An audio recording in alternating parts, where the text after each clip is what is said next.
யார் இந்த சபா ராஜேந்திரன்?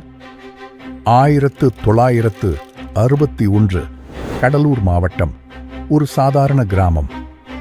அங்கே பிறந்த ஒரு மனிதன் ஒரு நாள் ஆயிரக்கணக்கான மக்களின் நம்பிக்கையா மாறுவார்னு அப்போ யாருக்கும் தெரியாது. விவசாய குடும்பம், மண்தான் வாழ்க்கை. அந்த மண்ணோட வலியும் மக்களோட கஷ்டமும் சின்ன வயசிலேயே உணர்ந்தவர்.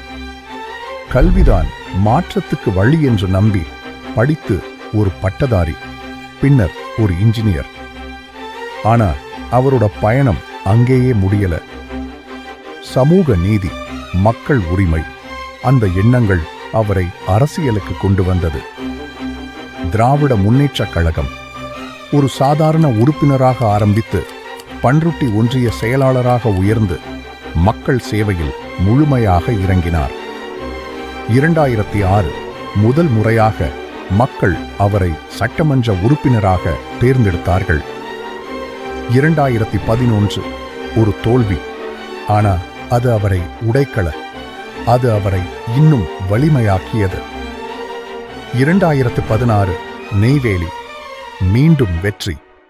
2021 மீண்டும் மக்களின் தீர்ப்பு, மீண்டும் அதே நம்பிக்கை. அவர் பெற்றது ஒரு பதவி மட்டுமில்ல, ஒரு பொறுப்பு. குடிநீர் திட்டங்கள், சாலை மேம்பாடு, வீட்டு வசதிகள், விவசாய ஆதரவு. ஒவ்வொரு திட்டத்திலும் மக்களின் வாழ்க்கை முன்னேற்றம். நெய்வேலி தொழிலாளர்களின் குரல், இளைஞர்களின் எதிர்காலம், மூத்தவர்களின் நம்பிக்கை. அவருக்கு கொடுக்கப்பட்ட பொறுப்பை அவர் சேவையா மாற்றினார். அதனால்தான் இவர் ஒரு எம்எல்ஏ மட்டுமில்ல, ஒரு தலைவர், ஒரு போராளி, ஒரு நம்பிக்கை. யாரு இந்த சபா ராஜேந்திரன்? பதவி பெற்றவர் அல்ல, பொறுப்பை நிறைவேற்றியவர். மக்களின் மனசுல வாழும் ஒரு பெயர். வெல்வோம் ஒன்றாக.